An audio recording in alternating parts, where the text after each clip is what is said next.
जयपुर के मालवीय नगर और नंदपुरी क्षेत्र में जहां एक और जेडीए की ओर से 5 दिन पहले जिस अवैध अतिक्रमणों को हटाया गया था, खासतौर पर उन 5 जगहों को जिन्हें चिन्हित किया गया था धार्मिक स्थल बताकर, उस जगह के क्या हाल है वो आपको तस्वीरों में बयां होंगे। इस जगह जहां अभी आपको बुलडोज़र के साथ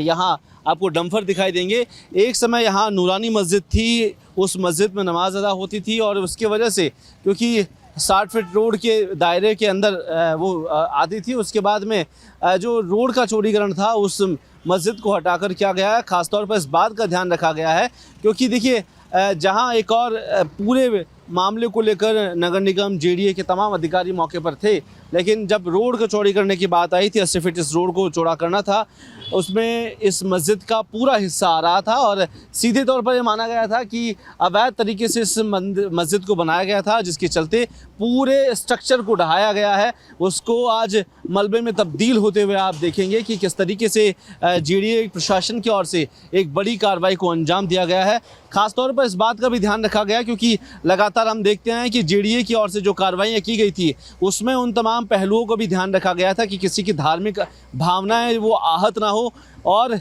इसी वजह से देखिए आपको पहले जिस तरीके से हमने दिखाया कि 3-4 दिनों तक इस पूरे रूट को बंद रखा गया, किस तरीके की कार्रवाई हुई, ये बाहर के लोगों को बिल्कुल अनभिज्ञ रखा गया कि किसी भी तरीके की कोई यहाँ पर लापरवाही नहीं बरती जाए। क्योंकि हाल ही में जब हमने देखा कि कल जुमे की नमाज़ थी, जयपुर में जुमे की नमाज़ के दौरान बार बार जो समुदाय विशेष के लोग हैं वो इस बात को कहते आए हैं कि मस्जिद फिर बनाई जाएगी, लेकिन उस जगह को लेकर बार बार ये कहा गया था कि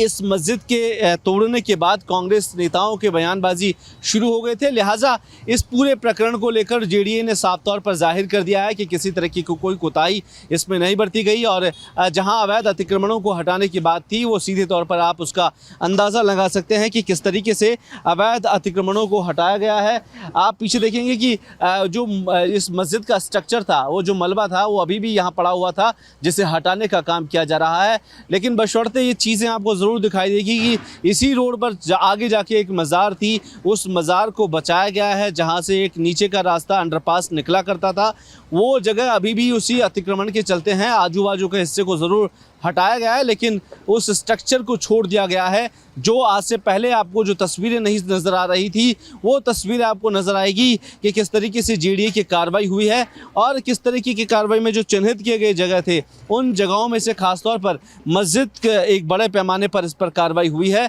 आप पीछे देखेंगे कि एक दायरा आप देखेंगे कि यहाँ का एक समय यहाँ इस मस्जिद का जो कोना था वहाँ से रोड तकरीबन 10-20 मीटर की रोड थी, वो यहाँ से गुजर कर लोग यहाँ जाया करते थे। अब सीधे तौर पर आप देखेंगे कि आगे तक इसका फैला हुआ है। अब जब रोड चौड़ीकरण का काम होगा तो ये मानकर चलिए कि जो यह घुमाव वाला जो हिस्सा है वो कहीं ना कहीं बड़ा रखा जाएगा। एक स्ट्रक्चर और था जो आपको यहाँ टीन शेड्स के साथ दिखाई देगा, वो भी ऐसी अतिक्रमण के दायरे में रखा गया है, जिसके चलते पहले लोगों को सूचना दे दी गई थी, नोटिस भेजे गए थे। अब सबसे बड़ा सवाल यह है कि आखिरकार जिन 5 धार्मिक स्थलों को हटाने की बात प्रशासन की ओर से की गई थी, आखिरकार उन स्ट्रक्चर को क्यों अधूरा छोड़ दिया गया है, ये जेडीए प्रशासन इस बात को जानता होगा। लेकिन जनता के सवाल में ज़रूर सवाल खड़े होते हैं जब आप इस रास्ते से गुजरेंगे। जो जेडीए ने दावे किए गए थे 5 स्ट्रक्चर्स को हटाने के, तो धार्मिक भावनाओं को आहत ना होने, इस तमाम चीज़ों को ध्यान में रखते हुए जयपुर में इंटरनेट सेवाओं को बंद रखा गया। उसके अलावा जयपुर में प्रबंध रखा गया, 3000 पुलिसकर्मी तैनात किए गए एक ही जगह पर।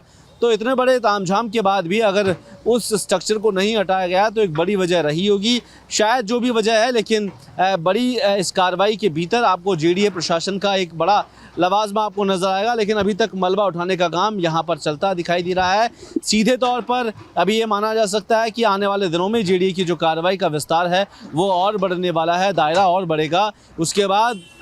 पूरे जयपुर में जहां एक और अतिक्रमण मुक्त कराने का जो संकल्प जेडीए की ओर से लिया गया है वो कहीं ना कहीं अब सार्थक होता दिखाई दे रहा है। सीधे तौर पर सरकार की जिम्मेदारी बनती थी कि जिन स्ट्रक्चर्स को अवैध घोषित किया गया है उन्हें पूर्ण रूप से हटाया जाए, लेकिन अब जब पूरा मामला आया था, मस्जिद को हटाया गया, उसके बाद मुस्लिम समुदाय का एक